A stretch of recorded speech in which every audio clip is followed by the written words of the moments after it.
Are relationships turning upside down?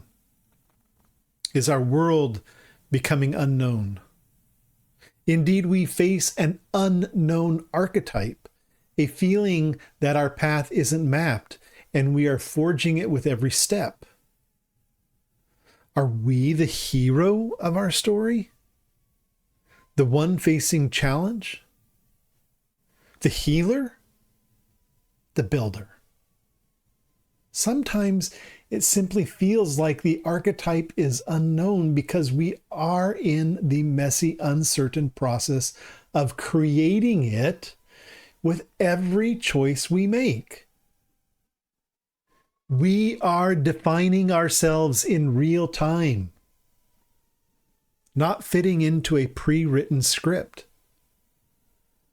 This is precisely where the two core themes for this entire cycle come into sharp focus.